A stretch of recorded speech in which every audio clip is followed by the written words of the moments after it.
5 राज्यों में साल के अंत में होने वाले विधानसभा चुनाव की तैयारियों का बिगुल बज चुका है, जिसको लेकर सभी पार्टियों ने अपनी कमर कस ली है। इस बीच कांग्रेस ने भी 4 राज्यों के उम्मीदवारों की पहली लिस्ट जारी कर दी। इन विधानसभा चुनाव को अगले साल के होने वाले लोकसभा चुनाव के फ्लोर टेस्ट के रूप में देखा जा रहा है, जिसके चलते न सिर्फ पार्टियों को अपना दम दिखाने का मौका मिला, बल्कि बीजेपी के खिलाफ एकजुट हुए इंडिया गठबंधन में टिकटों के बंटवारे की राह भी तय करता है।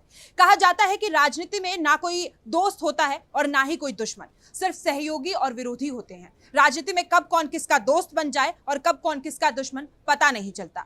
इसी का सबसे ताजा उदाहरण जो है मध्य प्रदेश से सामने आया है, जहां पर लोकसभा चुनाव के लिए इंडिया गठबंधन एक दूसरे से कंधा मिलाकर खड़े होने का दावा कर रहे हैं, तो वहीं पर विधानसभा चुनाव में तकरार उन दावों की पोल खोलती हुई नजर आ रही है। हाल ही में बने इंडिया गठबंधन में 28 दल शामिल है, लेकिन मध्य प्रदेश विधानसभा चुनाव से पहले जिस तरह सीटों पर समीकरण पर सहमति नहीं बन पा रही, उसे देखकर दरारें साफ नजर आ रही हैं। जहां कांग्रेस ने मध्य प्रदेश चुनाव के लिए अपनी पहली लिस्ट जारी कर दी है, तो वहीं पर समाजवादी पार्टी ने भी अपने 9 उम्मीदवार मैदान में उतार दिए हैं। इतना ही नहीं, दोनों के बीच अभी तक किसी भी तरह का कोई समझौता नहीं हो पाया। भले ही अखिलेश यादव बार बार बड़ा दिल रखने की बात कर रहे हैं, लेकिन जिस तरह से उम्मीदवारों के नाम का ऐलान किया जा रहा है, वो साफ करता है कि वो दबाव की राजनीति करना नहीं छोड़ेंगे। अखिलेश यादव ने यह भी कहा कि वो उत्तर प्रदेश के चुनाव में सीट जरूर बांटेंगे, लेकिन कांग्रेस से सीटें लेंगे नहीं। जब अखिलेश यादव का दौरा हुआ था तो ऐसा लग रहा था कि कांग्रेस और सपा का समझौता हो जाएगा, लेकिन कमलनाथ जिस तरह से मध्य प्रदेश कांग्रेस को अपने नियंत्रण में किए हुए हैं, उन्होंने कोई सीट नहीं छोड़ी और उन 3 जगहों पर भी अपने प्रत्याशी दे दिए जहां सपा ने अपने उम्मीदवार घोषित कर दिए थे।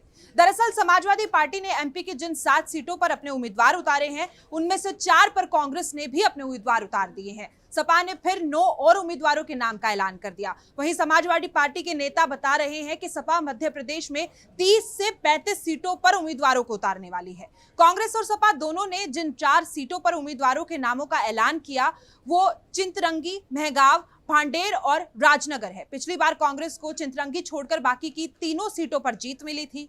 भोपाल और लखनऊ में सपा का नेतृत्व इस बात से भी नाराज है कि कांग्रेस ने छतरपुर जिले के बिजावर से भी उम्मीदवार उतार दिया, जबकि 2018 में चुनाव हुए थे तो उस वक्त सपा को जीत मिली थी यहां से। हालांकि अभी तक सपा ने इस सीट से अपने उम्मीदवार का ऐलान नहीं किया है। मध्य प्रदेश विधानसभा चुनाव के लिए सीट बंटवारे को अंतिम रूप देने के लिए समाजवादी पार्टी और कांग्रेस के बीच बातचीत विफल हो गई। दोनों दलों की ओर से जारी उम्मीदवारों की सूची के अनुसार अब तक दोनों कम से कम 5 सीटों पर आमने सामने हैं। सपा नेतृत्व के अंदर सबसे ज्यादा नाराजगी बिजावर सीट को लेकर देखी गई, जहां से कांग्रेस ने चरण सिंह यादव को टिकट दिया। बिजावर से पिछले चुनाव में जीतने वाली सपा की नाराजगी इसलिए है क्योंकि चरण सिंह दीप नारायण यादव के भतीजे हैं। दीप नारायण बुंदेलखंड क्षेत्र के समाजवादी पार्टी के वरिष्ठ नेता हैं। एमपी में 17 नवंबर को वोटिंग होने वाली है, जबकि वोटों की गिनती 3 दिसंबर को होगी। 5 राज्यों के चुनाव को लेकर एक और जहां सरगर्मी तेज हो गई है, वहीं इंडिया गठबंधन के बीच के मतभेद भी उभर कर सामने आ रहे हैं।